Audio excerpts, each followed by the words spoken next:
नमस्कार दर्शकवृन्द, यहाँहरूलाई हार्दिक स्वागत गर्न चाहन्छु। यो हो टेलिभिजनको यो विशेष लाइभ विशेष कार्यक्रम न्युज एन्ड भ्युजमा मनोबराज धानुक। हामी डेली न्युजको एनालाइसिस गर्ने प्रयास कार्यक्रममा गर्दै आएका छौँ र आजको यो विशेष एपिसोडमा खास गरी पछिल्लो समय सर्वोच्च अदालतको प्रधान न्यायाधीश चौलेन्द्र शमशेर जबरा जब यो देशमा चाहिँ सत्ताको राजनीति उथलपुथल थियो, त्यो बेला सबैभन्दा बढी चर्चित पात्र थिए तिनै चौलेन्द्र शमशेर जबरा, जसले संसद दुई पटक विघटन हुँदा पनि त्यो विघटन भएको संसदलाई पुनर्स्थापना गर्न एउटा महत्त्वपूर्ण रोल खेले, अर्थात् सरकार गठनमा पनि महत्त्वपूर्ण रोल खेलेका तत्कालीन निलम्बित बनिएका अहिले महाभियोग खेपिरहेका चौलेन्द्र शमशेर जबराको विषय आज हामी विशेष प्राथमिकताका साथ उठाउँदैछौँ। आज उहाँ अलिकति भनौँ न यो नुन खाएको कुखुरा जस्तो झुकिएको हुनुहुन्न, उहाँ बाघ जस्तो गर्जिन थाल्नु भएको छ। यसको पछाडिको एउटै कारण हो नेकपा एमालेका अध्यक्ष ओलीको उहाँमाथिको आशीर्वाद। उहाँलाई कन्फर्म थाहा छ यो देशमा महाभियोगमा माथि लाग्नै सक्दैन या लागे पनि पास हुँदैन भन्नेमा उहाँ 2 होइन 400-500% स्योर हुनुहुन्छ। तागत एमालेको यतिखेर यो महाभियोगको सबै बल एमालेको पोल्टोमा छ। एमालेले चाहे यो महाभियोग पास गर्न सक्छ, तर सत्तारूढ दलहरूलाई डर के छ भने कहीँ कतै महाभियोग पास भएन अनि नैतिकता के हुन्छ। कहीँ कतै फर्केर यति जिद्दी हुनुहुन्छ कि चौलेन्द्र शमशेर जबरा उहाँ राजीनामा दिन पनि तयार हुनु भएन। कैयौँ प्रश्न उठे उहाँमाथि, खास गरी रञ्जन कोइराला केस उठे, कैयौँ जग्गाका प्रकरणका विषय उठे, कैयौँ मुद्दा सेटिङका विषय उठे। उहाँले यी सबै विषयलाई अहिले लड्कार्दै नकार्दै सबै आरोप यतिखेर प्रधान न्यायाधीश बनेका दीपक कुमार कार्की, त्यसै गरी चाहिँ हरिकृष्ण कार्की लगायतका चाहिँ व्यक्तिहरूको टाउकोमा फाल्न थाले। हुँदा उहाँले बारका अध्यक्ष र महासचिव चण्डेश्वर श्रेष्ठ र महासचिव चाहिँ लीलामणि पौडेलको नाममा पनि खुलेर बोल्न थाले। माधव कुमार नेपाल, बाबुराम भट्टराईको मुद्दा थियो, ललिता निवास र त्यसै गरी चाहिँ बलुवाटार काण्ड र 14 जना सांसद नेकपा यसको चाहिँ फैसला गर्नुपर्ने थियो। यी सबै कुराको पछाडि कारण के हो भने उहाँ आफू अहिले पानी माथिको ओभानो बन्न खोजेको जस्तो देखिन्छ। र अर्को एउटा महत्त्वपूर्ण कुरा के हो भने यो देशका कुनै पनि राजनीतिक दल र नेता चोखो छैनन्। यो देशको ब्युरोक्रेसी होस्, राज्यका अङ्गहरू, कार्यपालिका, न्यायपालिका, व्यवस्थापिका सबै भद्रगोल र भ्रष्टाचारमा लिप्त छन् भन्ने पोल खोल्न थाले। यतिखेर चौलेन्द्र शमशेर जबरा अब थुमथुम पार्नुपर्ने अवस्था आयो। के गर्ने, महाभियोगलाई अगाडि बढाउने हो भने त यो त रोड नरोकिने अवस्था बन्यो। बयान त सरसर्ती सबका नाम पोल्न थाले। कसले कति कहाँबाट सेटिङ गर्यो भनेर सबै बताउन थाले। हेर्नुहोस्, अब प्रधान न्यायाधीश, पूर्व न्यायाधीशहरूको अदालतमा सेटिङ, विभिन्न गुप्तचरहरू, विभिन्न चाहिँ सेटिङहरू, विभिन्न किसिमका चाहिँ बिचौलियाहरूको चलखेल छ। मलाई दबाब प्रभाव आयो, मैले यो गरेँ त्यो गरेँ, सबै कुरा खोल्न थालेपछि अब डर हुन थाल्यो सबै नेतालाई। कहीँ कतै पोल खोलिहाल्छ कि सबै कुराहरू छताछुल्ला पार्न थालेपछि यो महाभियोगको विषय अब के हुन्छ भन्ने विषय आजको विषय सङ्ख्यामा हामी कुराकानी गर्दैछौँ। जहाँसम्म यसो हेर्दाखेरि सिनेरियो हेर्दाखेरि महाभियोग पास हुने छाँटगाँट देख्दिनँ म, किनभने नेकपा एमाले र चौलेन्द्र शमशेर जबराको बोली र चोचो मोचो डिट्टो मिलेको छ। एमाले यसको विषयमा देखिन्न पनि। अर्कोतिर सत्ता पक्ष पनि यथास्थितिमा यसलाई पास गर्ने पक्षमा छैन। यत्तिकै लगेर जाउँ, सम्भवतः मङ्सिरसम्म पुर्याइदिउँ, उहाँलाई अवकाश दिलाइदिउँ, यही हो हुने रणनीति। योभन्दा बढी यो पोल खोला अब धेरै होला जस्तो त लाग्दैन। तथापि आजको विषयमा यो बल, आत्मशक्ति या भनौँ उहाँमा देखिएको यो दम्भ या प्रतिकार गर्ने र सबैको चाहिँ पोल खोल्ने परिस्थिति जसरी बनेको छ, चौलेन्द्र शमशेर जबरामाथिको यो आत्मविश्वास भन्नुहोस् या भन्नुहोस्, उहाँले यो जुन आज दम देखाइरहनु भएको छ, यसको पछाडिको कारण के होला र महाभियोग के हुन्छ, अब यिनै विषयमा तपाईँका विचार लिनेछौँ। बडो मजाको 2टा रिपोर्ट छ, धेरै विषयवस्तु हामीले समेटेका छौँ। चौलेन्द्र शमशेर जबरा माथिका कैयौँ प्रश्नमाथि घेरिएका छन्। यो चक्रव्यूह तोड्दै समितिमा पुगे, समितिका मान्छेलाई हप्काउन थालेछन्। हेर्नुहोस्, अब यो बल त कहीँ न कहीँ त आएको होला, कसले दियो यत्रो तागत, अचम्म छैन। यसको पछाडिको एउटै कारण के हो भने यो देशका नेता कोही चोखो छैनन् भन्ने उदाहरण चौलेन्द्र शमशेर जबरालाई हेर्दा पुग्छ। यसै विषयमा तयार पारेको एउटा रिपोर्ट छ, यो रिपोर्ट हेरौँ।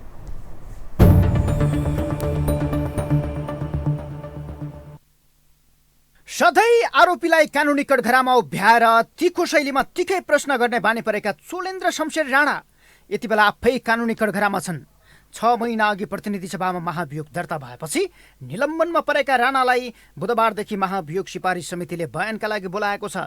तर राणा आफूमाथि उठेका प्रश्नको जवाब दिएर चुक्किने भन्दा उल्टै अरूलाई आक्षेप र आरोप लगाउने गरी प्रतिरक्षामा उत्रिएका छन्। यदि यो फैसला चाहिँ ठिक थियो भन्यो भने अनि यही फैसलाको नेतृत्व गर्ने प्रधान न्यायाधीश बेठिक कसरी भएर महाभियोग हाल्न सक्यो? यसको जवाब त उहाँले दिनुपर्छ नि। म त त्यही बेन्चको चाहिँ दुईचोटि चाहिँ नेतृत्व गरेर बसेको, दोस्रोचोटि नेतृत्व गरेर परमादेश जारी गरेर अहिले बनेको सरकार हो नि, अहिलेको दलको अहिले जुन चाहिँ गठबन्धनको सरकार छ त्यो सरकार त परमादेशको आदेशबाट बनेको सरकार। राणाले बयानको पहिलो दिनमै महाभियोग निष्क्रिय भएकोदेखि आफ्नै सहकर्मी न्यायाधीशहरू प्रभावमा परेको आरोप लगाएका थिए। मदिरा सेवन गरी सडकमै ढल्नेदेखि एकान्त कोठामा बोलाएर न्यायाधीशहरूले बार्गेनिङ गर्ने गरेको खुलासा समेत गरेका थिए। सरकार बनाउन परमादेश जारी गर्दा नै न्यायाधीशलाई प्रभावमा पारिएकोदेखि ललिता निवासको जग्गा प्रकरणबाट बच्न आफूमाथि महाभियोग लगाइएको सम्मको दाबी राणाको थियो। अहिलेको गठबन्धनमा रहेको पार्टीको नेताले त छाती टोकेर भन्नुपर्ने के भन्छ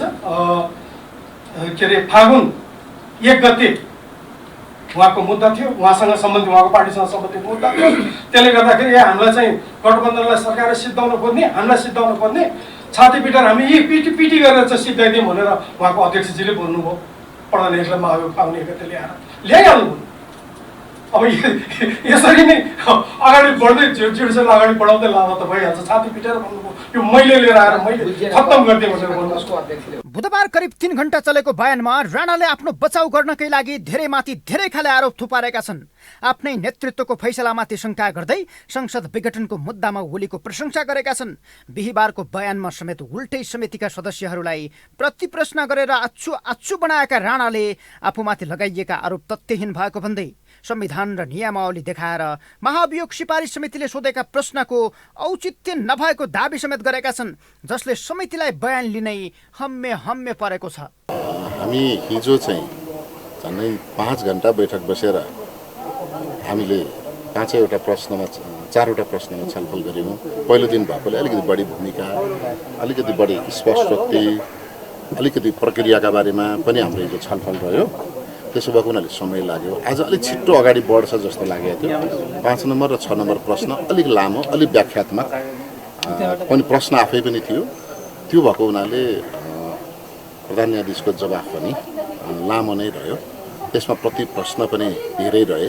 त्यसो भएको हुनाले आज समय छोटो 2 घण्टा समयमा 2टा प्रश्नको मात्रै उत्तर।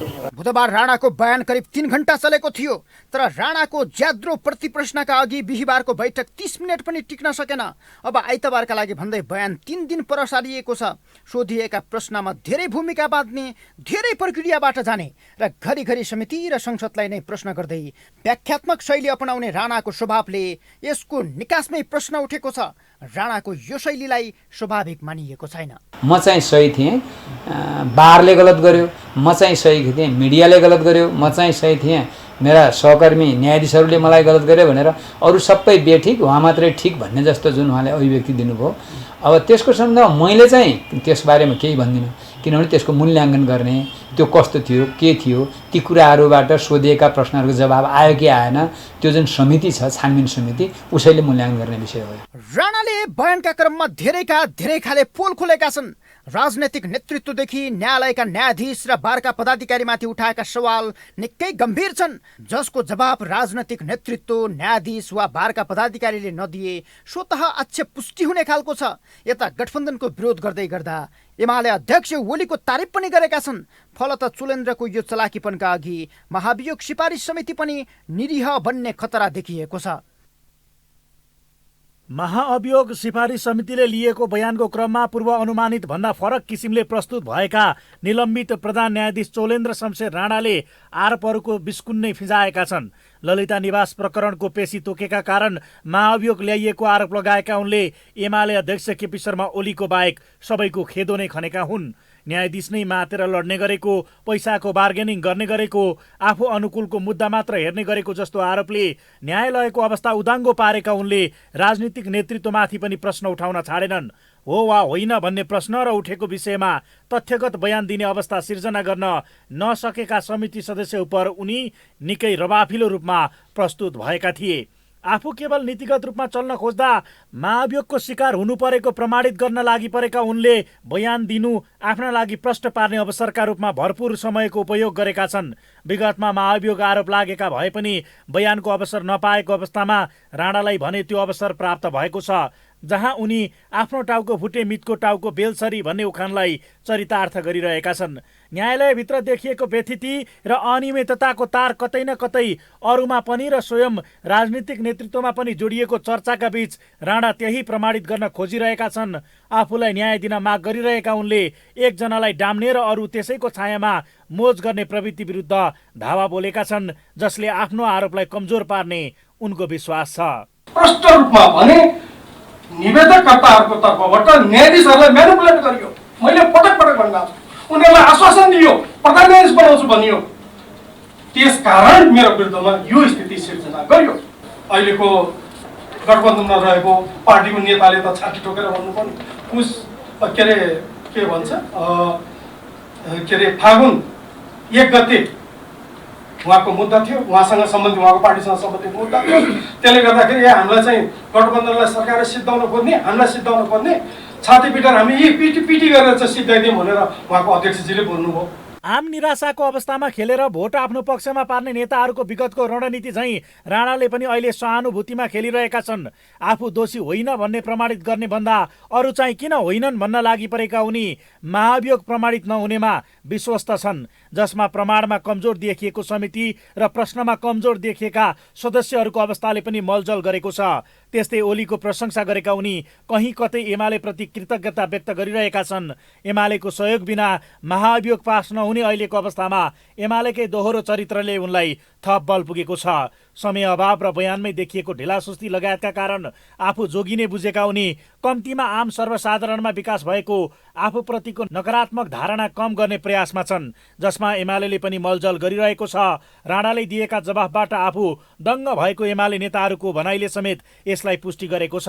राणाका आरोपले आफूले विगतमा लगाएका आरोपमा बल पुग्ने देखिएपछि खुसी देखिएका एमाले नेताहरू राणामाथिको महाभियोग दुराशायुक्त भएको बताइरहेका छन्। एउटाको पक्षमा यी प्रधान न्यायाधीशले फैसला गरे र भने मैले जसलाई गुण लगाएको छु त्यसले होइन कि अर्काले मलाई संरक्षण गर्यो भन्ने किसिमको जुन कुरा उठिराखेको छ, त्यसले गर्दा नि सिधै राजनीतिसँग जोडिने विषयवस्तु हो। र अहिलेको संसदको यो महाभियोगको बारेमा भइरहेको प्रक्रिया हेर्दा तत्कालै टुङ्ग्याउलान् जस्तो लाग्दैन। यो ठ्याक्कै गरेको जस्तो देखाउने कुरा र महाभियोग पारित नगराउने कुरा पनि हुनसक्छ भन्ने आकलन पनि बाहिरबाट कता कता देखिन्छ। राणा कति दोषी वा उनीमाथिको महाभियोग कति औचित्यपूर्ण त्यसको टुङ्गो समितिले लगाउने नै छ। तर यसमा समेत राजनीतिक दाउपेच बढ्दा राणाले खेल्ने अवसर पाएका छन्। उनले लगाएका आरोप सत्य नजिक रहे पनि यही आरोपकै भरमा उनी मुक्त हुन सक्ने अवस्था छैन।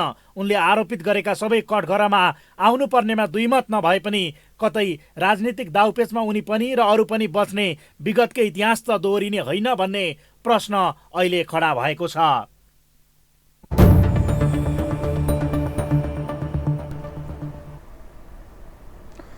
दर्शकवृन्द, यो विशेष रिपोर्ट विशेष गरी यो देशको न्यायालयप्रति कैयौँ प्रश्नहरू खडा भए, जसको आज उदाङ्गो परिस्थिति बनेको छ। कसैले केही बोलिरहनु परेन। स्वयं निलम्बित प्रधान न्यायाधीश चोलेन्द्र शमशेर जबराले यसको पोल खोलिसक्नु भएको छ र यो देशका नेता कोही पनि चोखो नभएको उहाँको अभिव्यक्तिबाट बुझिन्छ। उहाँ कुनैमा डराउनै भएको छ, यस्तै गयो उस्तै गयो, अब त सिद्धो खेल खत्म हुनेवाला केही छैन, मङ्सिरमा त त्यसै घर बस्नुपर्छ। बढी नबढी गऱ्यो भने उहाँहरूले महाभियोग नै हो, महाभियोग ठोकिहाल्नुभयो, पास गर्नुहुन्न, उहाँले राजीनामा दिनुहुन्न, यो पास हुँदैन, उहाँलाई कन्फर्म थाहा छ, 200% उहाँलाई थाहा छ। अनि चाहिँ यो नाटक किन गरिएको, जुन कुरा गर्नु थिएन त उहाँलाई किन लट्कारेको यसरी, यो ढिला गरी चाहिँ यत्रो बेरसम्म, अब यो आयु उसै पनि यो संसदको आयु सकिँदैछ। बडो अचम्म गजबको चाहिँ यो हामीले नाटक मञ्चन गरेका छौँ। यो नाटकको चाहिँ नाटककारको जो चाहिँ महत्त्वपूर्ण यो डाइरेक्टर खतरनाक हुनुहुन्छ। हेर्नुहोस्, कोही हुनुहुन्छ हाम्रो लाइनमा, उहाँलाई म वेलकम गर्न चाहन्छु। नमस्ते, यहाँलाई स्वागत छ कार्यक्रममा। हेलो हेलो हजुर नमस्कार। ल नमस्ते, यहाँलाई स्वागत छ। अब जबराको बडो खतरनाक ताकत देखिएको छ। उहाँले कसैलाई बाँकी राख्नु भएन। हम त डुबे डुबे सनम तुम्हें भी ले डुबेंगे भने जस्तै कसैलाई बाँकी राख्ने परिस्थितिमा हुनुहुन्न उहाँ। आफू त गए सबैलाई नाङ्गे झार पारेर उहाँ जान खोज्दै हुनुहुन्छ। के होला यसको पछाडि कारण? के साँच्चीकै उहाँले भने जस्तै हो कि यो उडन्ते हावा गफ हो त त्यसो भए उहाँको? हजुर ल बोल्नुहोस्। हेलो, तपाईँले मेरो आवाज सुनिरहनु भएको छैन? हेलो ल तपाईँको फोनलाई चाहिँ एकचोटि डिस्कनेक्ट गर्नमा आग्रह गर्न चाहन्छु, खास गरी उहाँको आवाज मैले सुन्न सकिनँ। र यतिखेर चौलेन्द्र शमशेर जबरा जो चाहिँ निलम्बित प्रधान न्यायाधीश हुनुहुन्छ, उहाँ यतिखेर रियल बेसमा हुनुहुन्छ कि उडन्ते हावामा हुनुहुन्छ? उहाँले बोलेका कुरा तथ्य प्रमाण छ कि त्यत्तिकै बोलिरहनु भयो, अरूलाई गलत देखाएर आफू राम्रो बन्न खोज्नु भयो हो, या आफूसँग भएका तर्कलाई दलिल पेश गरेर चाहिँ? उहाँ त प्रधान न्यायाधीश, उहाँलाई थाहा छ के तर्क राख्यो भने न्यायालयमा चाहिँ मुद्दाको सुनाइ गर्न सकिन्छ भन्ने यति पनि हिक्का छैन उहाँलाई। अनि उडन्ते कुरा गर्ने, सबै बकमपुसे गफ दिएर फलानाले यस्तो गर्यो, ढिस्कानाले यस्तो गर्यो, अनि यो देशको प्रधान न्यायाधीशको त हालत यस्तो छ, अनि अरूले के बुझ्ने? कोही हुनुहुन्छ हाम्रो लाइनमा? हेलो हेलो, कोही हुनुहुन्छ? हेलो। खास गरी यतिखेर प्रधान न्यायाधीशमाथि कैयौँ प्रश्नहरू छन्। खास गरी भनौँ न, यो पति हत्याको आरोपित मानिएका चाहिँ रञ्जन कोइराला, त्यसपछि अन्य कैयौँ केसहरू थिए। जग्गा प्रखण्डमा उहाँको दलाली भएको कुराहरू छन्, कैयौँ प्रश्नहरू खडा छन्। किनभने उहाँको आयु अब लगभग यो कार्यकाल अब सिद्धियो। अब उहाँको सिद्धिने भनेको यो दसैँ तिहारपछि सिद्धियो। उहाँले 1 महिना पहिले नै राजीनामा दिने नै हो, उहाँ जाने नै हो, मङ्सिरपछि उहाँ जाने नै हो, 4 भन्दा पहिले उहाँ हिँड्ने नै हो। अब यसपछि त उहाँलाई बाँकी छैन, सबैलाई लपेटा हान्ने हो, सबैलाई लपेट्ने हो, सोलो डोलोमा सबको बदनाम गरेर हिँड्ने यो परिस्थिति हो। गठबन्धन अब बच्नेवाला छ। हेर्नुहोस्, अब गठबन्धन सोध्छ यसलाई सारामा भयो, छोडिदिउँ, यो बयान सयान छोडिदिउँ। अब कोही हुनुहुन्छ हाम्रो लाइनमा? हेलो हेलो, नमस्कार हजुर, बिपी ढकाल, मनस्थली ढुङ्गेधारा। ल बिपीजी, अब चौलेन्द्र शमशेर जबरा त बडो खतरनाक तरिकाले आउनुभयो। आफू त गए सबैलाई लिएर जाने परिस्थितिमा हुनुहुन्छ, उहाँ सबैलाई पोल खोल्दै हिँड्नु भएको छ। के भन्नुहुन्छ सर, यसको पछाडिको तागत भने नेकपा एमाले नै हो त? त्यसो भए पहिलो मलाई अलिकति दुःख के लाग्यो भने, हुन त तपाईँहरूको प्राविधिक गल्ती होला, कमजोरी होला, त्रुटि होला। यो नागरिकता विधेयक सम्बन्धी दुवैचोटि जब मेरो फोन लाग्यो काट्यो के है, किन काट्यो त्यो विचार गर्नु, त्यतातिर म गइनँ। अब विषयवस्तुमा गएँ। त्यो पोल सबैको खोल्नै पर्ने छ कि, सबै पत्रकार, म जनता, जसले गल्ती गरेर सबैलाई त्यो पोल खोल्नै पर्छ। त्यो पोल खोल्दाखेरि उहाँको गल्ती प्रमाणित हुन्छ, उहाँ लगायत अरू पनि गल्ती छन् भने ती सबै सजायको भागीदार हुनैपर्छ। तपाईँ हामीले बोल्ने त्यही हो नि। देख्नु अहिले जुन तरिकाले पोल खोलिएको छ, जुन आरोप एमाले लगाएको थियो त्यो सही साबित भइराखेको छ क्या। जुन तरिकाले उनीहरूले किन कहाँदेखि सही साबित भएको छ भने, तपाईँको उहाँको आफ्नो मान्छेलाई मन्त्रीमा बनाउने उसमा संसद पुनर्स्थापना गरेदेखि लिएर तपाईँको जुन न्युजहरू आएको थियो, बालुवाटार काण्ड 65 सालदेखिको चुपचाप गुपचुप थियो। जब केपी ओली प्रधानमन्त्री आएपछि बाहिर निस्क्यो, त्यसमा कारबाही हुन लाग्यो भनेपछि प्रचण्ड र माधव नेपालले बारम्बार अभिव्यक्ति दिएछन्। मलाई र माधव नेपाललाई जेल हाल्ने योजना बनाउँदैछन् है केपी ओलीले भनेर बारम्बार उहाँहरूले अभिव्यक्ति दिएको थिए। यी कुराहरू सत्य साबित हुँदै गइराखेको छ कि उहाँको बयानले नि त्यही देखाइराखेको छ। त्यसले गर्दाखेरि बयान उहाँको राम्रोसँग लिनुपर्छ। आज सुन्दैछु कतै बयान रोकियो रे भन्ने पनि सुन्दैछु। 3 दिन पर सरिसक्यो, 19 गते भन्दा अगाडि हुँदैन। अब किन सारियो या चलखेल गर्न सारिया के यो, किन सबै उदाङ्गो हुने भयो? ठ्याक्क चुनाव आइरहेको छ, जनताको अगाडि त यिनीहरू सबै नाङ्गिने अवस्था आएपछि यो रोकिराखेको छ। रोक्नु हुँदैन। अब तपाईँ हाम्रो माग त्यो किन रोक्यो? त्यो निरन्तर यो बयान जारी हुनुपर्छ। जो दोषी छन्, यो पार्टी र ऊ पार्टी मैले भनिनँ, जो यहाँ दोषी छन्, जसले न्यायालयलाई खेलाउन बनाएछन्, त्यो न्यायाधीशदेखि लिएर नेताहरू जसले यो देशलाई यही र न्यायालयलाई खेलाउन बनाए, ती सबै कारबाहीको भागीदार हुनै पर्छ। अब मलाई एउटा कुरा भन्नुहोस् न, हामीले यस्तो व्यक्तिलाई चलाइदिउँ जुन व्यक्ति चाहिँ न्यायालयको प्रमुख थियो, इतिहासमा हो। उहाँहरू चाहिँ जसरी आज महाभियोग लगाइयो, त्यसलाई पास गर्ने नगर्ने, अदालतमा आन्दोलन भयो, सडकमा आन्दोलन भयो, बार आन्दोलित भयो, सबै भयो। ल ठिक छ, अब यो परिस्थितिमा दलहरूको बिचमा सहमति छैन, महाभियोग ठोकिहाल्यौँ। महाभियोग पास हुन्छ या हुँदैन, एमालेको पोल्टोमा बल छ। एमाले के गर्छ होला? महाअभियोग पास गर्दैन एमाले। किन गर्दैन भने एमालेसँग सल्लाह गरेर ल्याएको महाअभियोग पनि होइन। यो उसँग प्रतिपक्षसँग कसैलाई पनि महाअभियोग ल्याउनु अगाडि महाअभियोग भने 2/3 चाहिन्छ। 2/3 बहुमत चाहिनलाई प्रतिपक्षसँग सल्लाह गरेर ल्याउनुपर्छ। उहाँहरूले महाअभियोग यो प्रमाणित गर्न ल्याएको पनि होइन, बुझ्नु भएन? उहाँहरूले सिर्फ आफ्नो मान्छेलाई प्रधान न्यायाधीश बनाउने, उहाँलाई निलम्बन गरेर घरमा थन्काएर आफ्नो मान्छेलाई यसम्यान ल्याएर राख्ने सोचले मात्रै उ गरे। नत्र महाअभियोग भनेको यसरी प्रधान न्यायाधीशलाई यत्रो महिना झुलाएर राख्न पाइँदैन, कुनै पनि देशको उसमा पाइँदैन। यो नेपालमा त नेता राज भएको भएर पाइयो होइन, जसका लाठी उसका भैँस जस्तो भएको छ। नत्र प्रधान न्यायाधीश भनेको सबैको अन्तिम न्यायालय ठाउँ हो, अन्तिम ठाउँ हो। त्यो न्यायमूर्ति पनि भन्छ, लगभग भगवानको दोस्रो रूप भन्छ। त्यो प्रधान न्यायाधीशलाई उसले कति गल्ती गर्यो गरेन त्यसलाई महाअभियोग लगाइसकेपछि 3 महिनाभित्र छानबिन सिद्धै सक्नु पर्थ्यो। तुरुन्तै महाअभियोग आरोप लगाएको 3 महिनाभित्र सिद्धाउनु पर्थ्यो। त्यो उहाँहरूले गर्नु भएन। उहाँहरूले अल्झाइ अहिले अवैधानिक सांसद जो चुनाव घोषणा भइसकेपछि यो अवैधानिक सांसदलाई उहाँहरूले समय बढाइ यो जनता बिचमा नाटक मञ्चन गरिराख्नु भएको छ। बुझ्नु भएन? यो नाटक मञ्चनको खेलको पछाडि तपाईँ हामी पर्न थाल्यौँ र यसलाई उ गऱ्यौँ भने यो एकदम घातक छ। किन सांसद अदालत आफ्नो पक्षमा सरकारको पक्षमा भइसकेपछि जे काम पनि उहाँहरूले आफ्नो तरिकाले निर्णय गर्न पाउँछ भनेर कैयौँ मुद्दाहरू, त्यही भएर त अहिलेको कैयौँ मुद्दाहरू दर्पित भएको छ सर्वोच्च अदालतबाट। त्यसले गर्दाखेरि यो सब खेल उहाँहरूले महाअभियोग पास गर्न ल्याएको नि होइन, प्रतिपक्षसँग सहमति गर्न ल्याएको नि होइन, केही पनि होइन। उहाँहरूले सिर्फ चोलेन्द्रलाई लहर थन्काइदिने, आफ्नो मान्छेलाई लहर सर्वोच्चमा राखिदिने। त्यसो भएपछि कुनै गल्ती गर्यो भने नि मुद्दा हाल्यो भने आफ्नै महाभियोग त पास हुँदैन होला, तर डिटो तपाईँको जनार्दन शर्मा जस्तै यो समितिले पनि चोख्याइन्छ होला है। त्यसो भए त्यही भनौँ। अब अन्तिम त त्यही देखियो। 3 दिनको तपाईँको यो रोकिएको उसले नै देखियो। अब उहाँले सबैको धोती खोलिदिन थाल्नुभयो। अब धोती खोलिदिनु भयो, नाङ्गे हुने भएपछि त लाज हुने भयो। अब बरु जसरी हुन्छ अब भित्रभित्र मिलेमतो गरेर उहाँलाई नि चोखाइदिने, आफू नाङ्गिनुबाट नि बस्ने। त्यो खेल बाहेक अरू केही पनि हुँदैन। मैले देखेको चाहिँ त्यही हो। Thank you so much. यहाँलाई म धेरै धेरै धन्यवाद दिन चाहन्छु। Thank you so much. बिपीजी हुनुहुन्थ्यो यतिखेर हामीसँग, उहाँको विचार लियौँ। तपाईँका विचार लिँदैछौँ। प्रधान न्यायाधीश चोलेन्द्र शमशेर जबरा निलम्बितपछि उहाँमाथिको महाअभियोगको विषय अहिले 6 महिनापछि अगाडि बढेको छ। खास गरी यो महाअभियोगको चाहिँ छानबिन समिति बनेको थियो, सिफारिस समिति। उक्त समितिमा चाहिँ उहाँको निम्ति बयान लगातार 2 दिन लियो। 2 दिनमा हिजोको दिन त 4 घण्टा, झन्डै 4 घण्टा, आज चाहिँ 30 मिनट मात्रै उहाँको चाहिँ बयान लियो। र त्यो बिचमा चाहिँ उहाँले सबै नेतालाई नाङ्गे झार पार्नुभयो। हेर्नु, सबैको पोल खोलाखोल छ। यहाँ बारको पनि पोल खोल्नु भएको छ। न्यायाधीश, पूर्व न्यायाधीश, प्रधान न्यायाधीश सबै भागभण्डा छ, सेटिङ छ, दबाब आउँछ, यो गरियो त्यो गरियो। उहाँले कसैलाई बाँकी राख्नु भएन। अब यसको पछाडिको तर्क हो या उडन्ते गफ हो त्यो त उहाँले बुझ्ने कुरा हो, तर यसका तथ्य प्रमाणमा पुग्ने नपुग्ने त्यो समितिले विषय गर्ने, अध्ययन गर्ने विषय हो। तर जे देखिँदैछ, जे चित्र हामी देखिरहेको छौँ, यो देश पुरै करप्टेड छ। यो देशको सिस्टम काम गरिरहेको छैन र यो देशका राज्यका 3 अङ्ग, कार्यपालिका, व्यवस्थापिका र न्यायपालिका तिनै भद्रगोल अवस्थामा पुगेको यथार्थ देखिन्छ।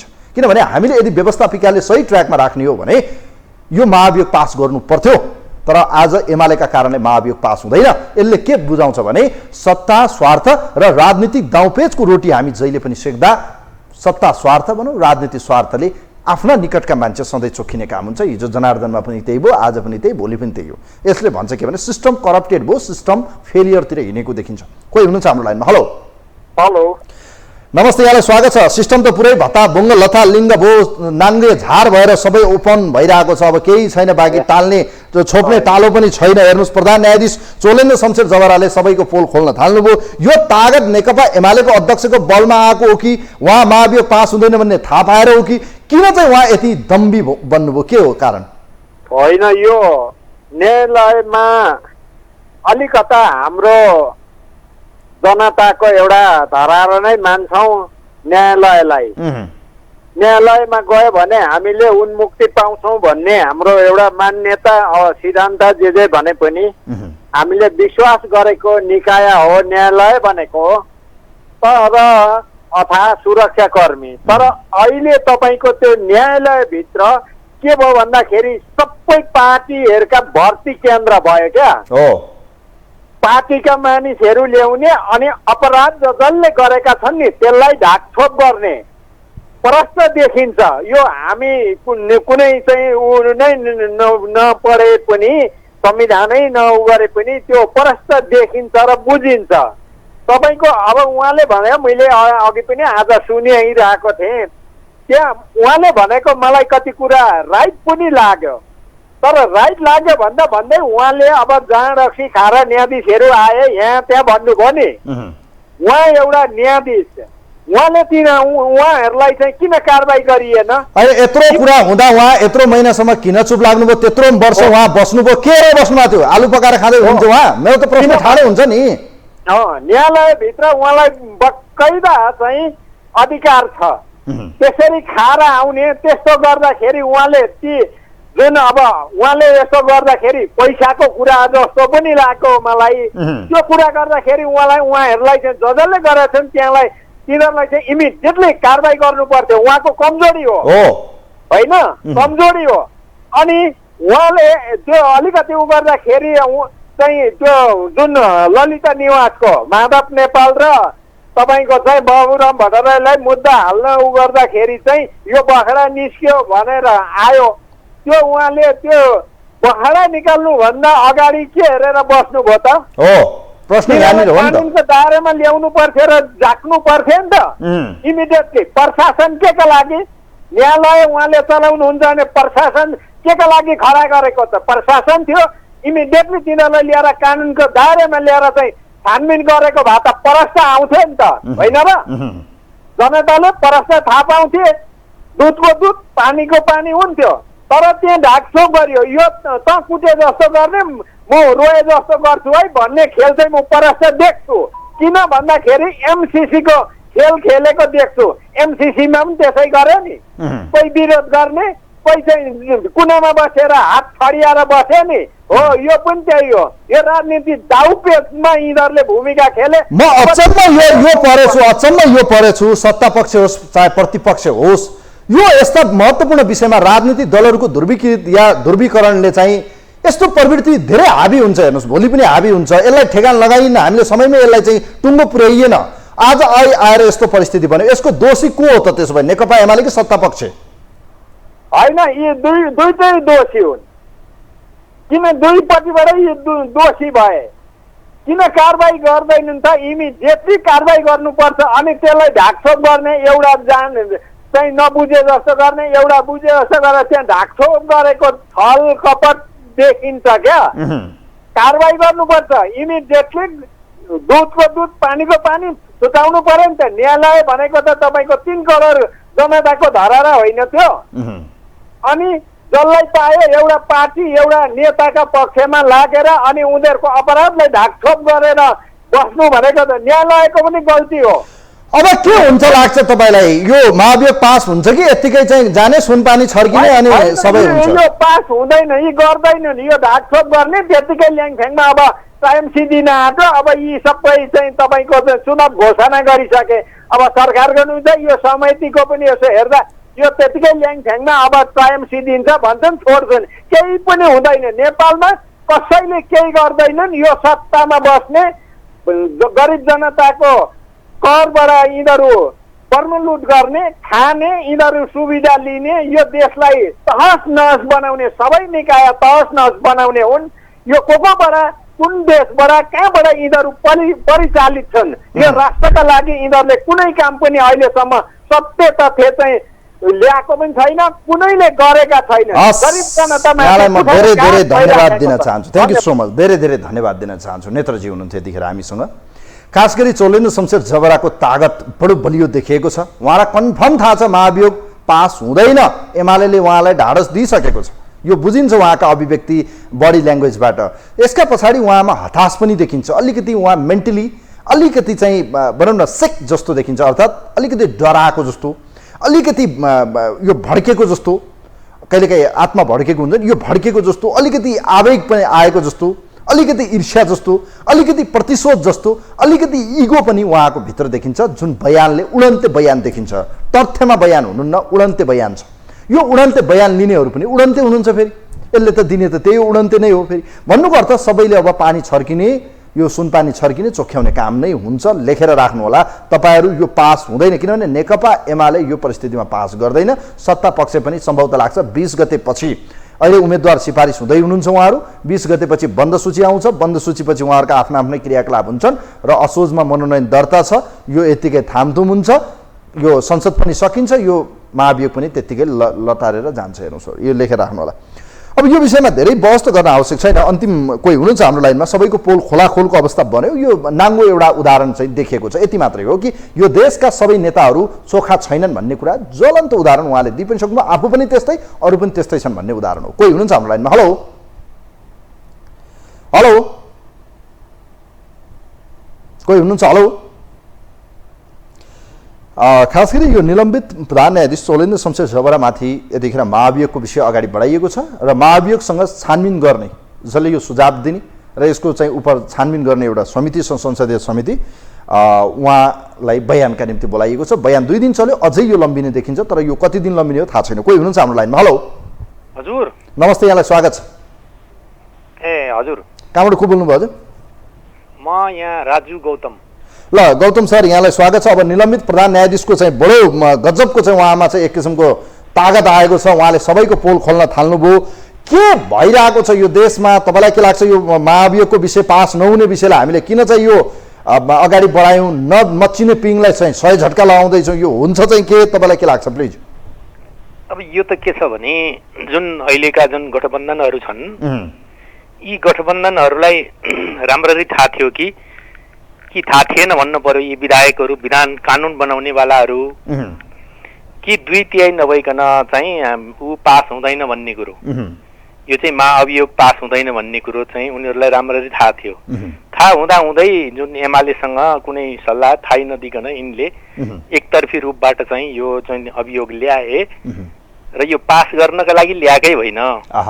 यो त के हो भन्नुहुन्छ भने जुन ललिता निवासको चाहिँ जुन काण्ड थियो माधव नेपाल र बाबुराम भट्टराईको, त्यो चाहिँ अगाडि आउने भइसकेपछि यिनीहरूले हताशमा चाहिँ यो लिएर आए। अब किनभने पहिला त अब यिनैले चाहिँ परमादेशबाट सरकार चलाउने आदेश दिए, बनाइदिए। यो नेपालको संसारको इतिहासमा पहिलो हो। यो संसारमा हामीले खोज्यौँ भने कहीँ पनि भेटिँदैन। त्यति हुँदाखेरि यिनले त गुण लगाएकै थिए, तर त्योभन्दा भारी के भयो भने यिनीहरूलाई चाहिँ यो ललिता निवास काण्ड भयो। त्योभन्दा अगाडि के थियो भने पहिल्यै यिनीहरूले यो कुरा ल्याउनु पर्थ्यो नि त। किन ओली नै आइसकेपछि मात्र यो कुरा चाहिँ आयो? किनभने यो त यिनीहरूले पहिल्यै गरिसकेको काण्ड रहेछ। ओली आइसकेपछि अनि बल्ल यो चाहिँ हलचल आयो। त्यसपछिबाट उनले चाहिँ त्यो ललिता निवासको चाहिँ माधव नेपाल र उसको चाहिँ छुन फैसला गर्ने चाहिँ दिन तोकिसकेपछि यिनीहरूको चाहिँ अब यिनीहरूले हताशमा 81 चाहिँ भने त्यो अभिव्यक्ति चाहिँ जुन माधव नेपालले त्यो चाहिँ महाअभियोग लाउनुभन्दा अगाडि चाहिँ जुन बोलेका कुराहरू हेऱ्यौँ भने पनि अनि त्यहाँ तिनका हाउभाउ, तिनको बोली सबै त्यसबाट क्लियर हुन्छ। त्यसैले गर्दाखेरि यो चाहिँ यो पास गराउनलाई ल्याइएकै होइन। अब उहाँले यसै पोल खोल्न थाल्नुभयो, सबैको चाहिँ यो भन्छ नि धोती सोती सबै उतारेर चाहिँ नाङ्गो पार्नुभयो, टालो पनि छैन। यो सबै हेर्दाखेरि करप्टेड सिस्टम फेलियर जस्तो देखिन्छ, कोही चोखा देखेनन्, सबै मान्छे भ्रष्ट, सबै सिस्टम होइन। सिस्टम त पक्कै हो। के छ भने अब हजुरको अब यो जुन त्यो अहिले जुन देखिराख्नु भएको छ हजुरले, यो जुन निर्वाचन प्रणाली छ, यो निर्वाचन प्रणालीले कहिल्यै पनि एकल सरकार बन्ने स्थिति छैन। किनभने सबै टुक्रे आउँछन्, यो गठबन्धन गर्ने, बनाउने, सानातिना लिने, अनि त्यसपछिबाट सरकारमा जाने, सरकारमा गइसकेपछि खालि सरकार चलाउने अनि देश लुट्ने भन्दा केही पनि हुँदैन। त्यसले गर्दा यो सिस्टम चाहिँ खराब छ। हामीले चाहिँ के हो भने अब सिस्टममा परिवर्तन ल्याउनुपर्छ। अहिलेको चाहिँ जुन विद्युत वर्गहरूबाट पनि यो कुरो धेरै आइराखेको छ। हामीले चाहिँ यो चाहिँ प्रत्यक्ष निर्वाचित प्रधानमन्त्रीको जुन सिस्टम ल्याउने र सांसदहरूलाई चाहिँ मन्त्री बन्न चाहिँ बाट रोक्ने यो किसिमको चाहिँ ल्याइयो भने अनि मात्रै चाहिँ यो देशमा करप्सन चाहिँ बन्द हुने, देश विकास हुने। अब उहाँले आफैले भन्नुभयो नि त, सबै भागभन्डा खोज्ने, सबैलाई प्रभावित पार्ने, फलानु बारकालाई पनि न्यायाधीश बनाउनु पर्ने, यता न्यायाधीशका मान्छेलाई पनि राख्नुपर्ने, मुद्दा मिलाइदिनु पर्ने। उहाँले त कसैलाई बाँकी नै राख्नु भएन, प्रधानमन्त्री यो फलानो यो ढिस्कानो यो जे थियो ऊ भन्नुभयो उहाँले। त्यो त जे थियो, जे भोग्नु भएको थियो त्यही कुरा भन्नुभयो। अनि यत्रो वर्षसम्म उहाँ के गरेर बस्नु भएको रहेछ त्यो कुर्सीमा? अब त्यो हिसाबले चाहिँ उहाँको कमजोरी हो। किनभने उहाँले यो कुराहरू अलि पहिल्यै ल्याउनु पर्ने थियो। यस्तो यस्तो भयो भनेर पदमा बसिसकेपछि अब त्यो आफ्नो पदीय अलिकति पद बचाउनको लागि त्यही त हो। नेपालमा चाहिँ वास्तवमा चाहिँ यो अहिले सरकारले के छ भने यो चाहिँ शक्ति पृथक्करणको सिद्धान्त अनुसार चाहिँ यहाँ भएको छैन हेर्नु। किनभने स्वतन्त्र न्यायपालिका भनिन्छ, तर स्वतन्त्र न्यायपालिकामा सरकारको प्रत्यक्ष हस्तक्षेप देखिन्छ। किनभने यो संविधानमा अर्को कुरा चेन्ज गर्नुपर्ने के छ भने हजुरको यो कुरो धेरैले ख्याल गरिरहेको छैन। सरकारले नेताले राजनीतिक पार्टीले जब के अरे सर्वोच्च अदालतमा न्यायाधीश नियुक्ति गर्ने सिस्टम रहन्छ नि, दलबाट नियुक्ति हुने सिस्टम छ नि, सरकारले नियुक्ति गर्ने हजुर याद गर्नु भएको छ। संवैधानिक परिषदबाट हो, संवैधानिक परिषद भनेकै त्यही त हो नि। संवैधानिक परिषदमा प्रधानमन्त्री हुने भयो, प्रधानमन्त्री, सभामुख, राष्ट्रिय सभाको यिनीहरू सबै बस्छ नि। तपाईँले यी भनेका नेता राजनीतिक पार्टीकै मान्छे प्रतिपक्ष बस्नै पर्यो, प्रतिपक्ष सबै बस्नु पर्यो। यो भइसकेपछि जो सरकार छ, जो सरकारमा बसेको छ उसको बाहुल्यता हुन्छ त्यसमा। त्यो हुने बित्तिकै उसले चाहिँ त्यो नियुक्ति गर्ने सिस्टम भइसकेपछि स्वाभाविक रूपमा के हुन्छ भने ऊ सरकारप्रति लोयल हुने, जसले आफूलाई नियुक्ति गरेको छ त्यो प्रति लोयल हुनु स्वाभाविकै छ। र त्यसपछि अरूले पनि के दाउ हेरिरहेका हुन्छन् भने म सरकारको दलाली गरेँ भनेदेखि म फेरि त्यो न्यायालयमा नियुक्ति पाउँछु भनेर अर्का थरीले दलाली गरिराखेका हुन्छ। तपाईँलाई अर्को एउटा महत्त्वपूर्ण कुरा बताइदिन्छु। अबको केही दिनमा चाहिँ फेरि न्यायाधीशको नियुक्ति प्रक्रिया अगाडि बढ्दैछ। हजुर, यो अब फेरि नयाँ न्यायाधीशहरू थप्दै हुनुहुन्छ उहाँहरूले। अब कसले भागभन्डा मिलाउनुहुन्छ, चुनावभन्दा अगाडि उहाँहरू मिलाएर खानुहुन्छ होला। म धन्यवाद दिन्छु सर यहाँलाई, राजु सर धेरै धेरै धन्यवाद छ यहाँलाई। गौतमजी हुनुहुन्थ्यो यतिखेर हामीसँग। कार्यक्रमको समय सकियो। वास्तवमा यो देश पुरै करप्टेड जस्तो देखिन्छ, सिस्टम फेलियर भयो। यो देशको चाहिँ सबैलाई नियन्त्रण गर्ने आफ्ना मेकानिजम छन्, राज्यको एउटा चेक एन्ड ब्यालेन्स हामी भन्छौँ, त्यो आज लथालिङ्ग छ। संसद आफैमा यो व्यवस्थापिका जो छ यहाँ चाहिँ आफै सांसदहरूले यसलाई म्यानेज गर्नुपर्थ्यो, यसको कन्ट्रोलिङ गर्नुपर्थ्यो, तर उहाँहरू आफै चाहिँ यस्तो भइदिनु भयो। यो पासै नहुनेलाई किन ल्याएको? मैले अघि नै भने यो पास हुँदैन। चौलेन्द्र शमशेर जबरा यतिकै जानुहुन्छ, यो रिटायर पनि हुनुहुन्छ, उहाँको यो समय अवधि सिद्धिन्छ, चुनाव पनि हुन्छ, नयाँ फ्रेस आउलान्, सबै कुराहरू हेर्दै जाउँ। यो देश लथालिङ्ग छ, जसलाई जे मन लाग्यो त्यही भइरहेको छ। कार्यक्रमलाई यही बिट मार्छु। कार्यक्रमको आजको यो विशेष अङ्कबाट कार्यक्रमबाट म पनि बिदा हुन्छु। नमस्कार।